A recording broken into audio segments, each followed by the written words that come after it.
ऋषियों महर्षियों ने पूछा, महाराज आपने शिवलिंग के बारे में बताया, लेकिन ये नहीं बताया कि ये कैसा होता है, किस द्रव्य का बनता है, कैसे इसकी पूजा करनी चाहिए, इसकी स्थापना कैसे होती है, किस देश में किस काल में स्थापना करके पूजा की जाती है। सूत जी ने कहा, संक्षेप में बताए देते हैं। किसी शुभ समय में किसी तीर्थ में अथवा किसी नदी आदि के तट पर ऐसी जगह पर शिवलिंग की स्थापना करनी चाहिए जहाँ नित्य जा करके पूजा करना संभव हो, और जब आप वहाँ पूजा के लिए उपस्थित न हो तब भी शिवलिंग का कोई अवमान करने का अवसर न आ जाए। इसलिए ऐसी जगह में मंदिर बनाना चाहिए जहाँ उसकी देख रेख हो जाए और नियमित रूप से हम जा करके पूजा कर सकें। दो तरह की प्रतिष्ठा होती है, एक चल प्रतिष्ठा और एक अचल प्रतिष्ठा। जो छोटा शिवलिंग है वो चल प्रतिष्ठा उसकी होती है, माने चल प्रतिष्ठा करनी हो तो छोटा शिवलिंग लेना चाहिए, अचल प्रतिष्ठा करनी हो तो बड़ा शिवलिंग लेना चाहिए। और जिस द्रव्य से शिवलिंग बने उसी द्रव्य से उसकी जलाधरी भी बनना चाहिए, आधार भी बनना चाहिए। कई कई जगह देखा जाता है कि शिवलिंग अलग द्रव्य का होता है और जलाधरी अलग द्रव्य की होती है, जो कि सही नहीं है। एक ही में दोनों रहें तो अच्छा होता है। हालांकि ऐसा बाणलिंग के लिए नियम नहीं है, बाणलिंग अलग तरह से हो सकता है, माने उसका आधार जैसा भी हो, क्योंकि बाणलिंग तो जलाधरी के साथ बना हुआ मिलता नहीं है, वो तो नर्मदा जी में लुढ़कते लुढ़कते आकार धारण करता है।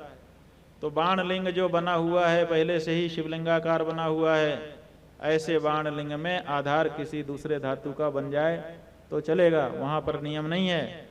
लेकिन बाकी में यही नियम है, 12 अंगुल जो आदमी बनवा रहा है शिवलिंग, उसके हाथ से 12 अंगुल का जो शिवलिंग है वो उत्तम माना जाता है चल प्रतिष्ठा के लिए।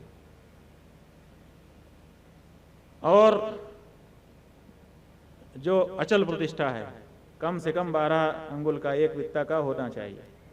और जो अचल प्रतिष्ठा है वो अंगूठे के बराबर, जो घर में पूजा के लिए लेके आने जाने के लिए है वो कम से कम अंगूठे के बराबर होना चाहिए। और जो मंदिर में स्थापना करना है वो कम से कम एक वित्ता की होना चाहिए, बड़ी तो कितनी भी हो सकती है।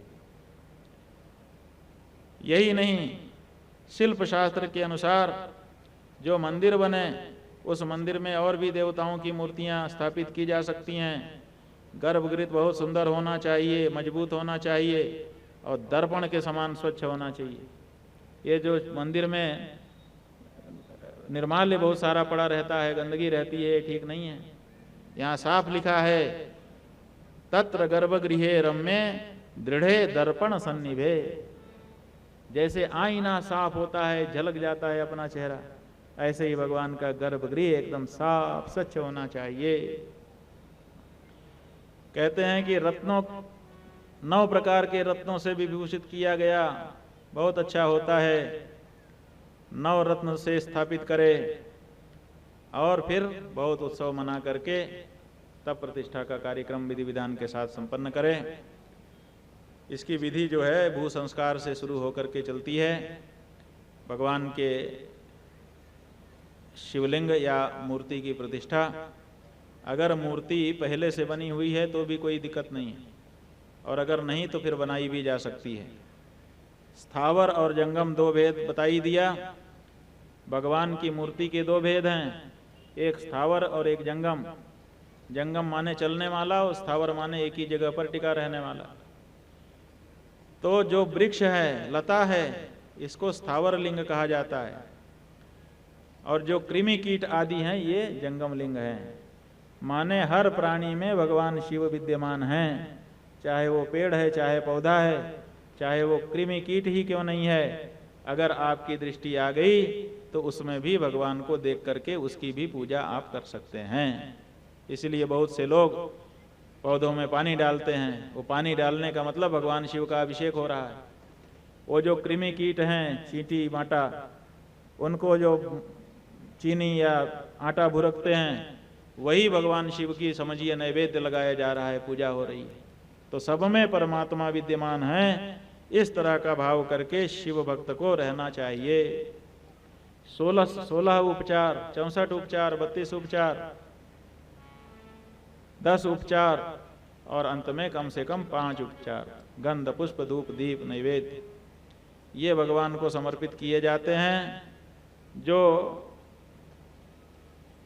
सन्यासी हैं उनके पास अगर शिवलिंग ना हो तो हाथ की हथेली पे अंगूठे में ही शिवलिंग की भावना करके वो उसी में पूजा कर सकते हैं।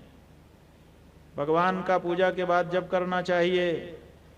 जप जो है वो मानसिक करते हैं, लेकिन सबसे उत्तम जप यहाँ बताया है उपांशु होता है। माने ऐसे बोले कि दूसरा कोई ना सुन सके लेकिन हम सुन सके, हमारे कान तक हमारे द्वारा बोला गया मंत्र का स्वर चला जाए, ऐसा जो जप है उसको उपांशु जप कहते हैं। भगवान शिव उपांशु के जप से प्रसिद्ध होते हैं। ये जो पंचाक्षर मंत्र है, ये अगर ब्राह्मण आदि हैं जिनका जनेऊ संस्कार होता है, जनेऊ संस्कार के पहले नहीं, यज्ञोपवीत संस्कार हो जाने के बाद तो उनको नमः पहले लगा करके शिवाय बाद में बोलना चाहिए। और जिनका यज्ञोपवीत संस्कार नहीं है, स्त्री हैं, शूद्र हैं या ब्राह्मण क्षत्रिय वैश्य हैं लेकिन जनेऊ नहीं हुआ है, ऐसे लोगों को पहले शिवाय बोल करके तब नमः बोल करके भगवान का पंचाक्षर मंत्र जपना चाहिए। फल दोनों का एक ही है, केवल अमुक अमुक के लिए व्यवस्था का व्यवहार का भेद है। 5 करोड़ पंचाक्षर मंत्र का जो जप कर लेता है वो भगवान शिव के समान ही हो जाता है। जो कोई 4 करोड़, 3 करोड़, 2 करोड़ या 1 करोड़ का जप करता है वो ब्रह्मा विष्णु रुद्र और महेश्वर का पद प्राप्त कर लेता है। अथवा मंत्र में जितने अक्षर हैं, माने 5 अक्षर हैं, तो 5 लाख जप अगर कोई करता है तो वो उसको शिव पद की प्राप्ति हो जाती है। जितने अक्षर का मंत्र हो, अलग अलग मंत्रों के अलग अलग संख्या के अनुसार बताया गया है जप का परिमाण। किसी एक मंत्र को कई मंत्र नहीं लेना चाहिए। किसी एक मंत्र को अपने जीवन का मंत्र बना करके उसी मंत्र को जपते हुए मृत्यु पर्यंत साधना करनी चाहिए। नित्यम रुचिकरम त्वेकम एकम मंत्र मामरणांतिकम। जब तक मृत्यु नहीं हो जाती है तब तक के लिए किसी एक मंत्र को अपना मंत्र बना करके उसी का श्रद्धा के साथ जाप करना चाहिए। इसी से सकल मनोरथों की सिद्धि होती है। जहाँ पर शिवलिंग स्थापित हो जाता है उसके चारों ओर 100 हाथ की जो जमीन है वो शिव क्षेत्र मानी जाती है, पुण्य क्षेत्र मानी जाती है।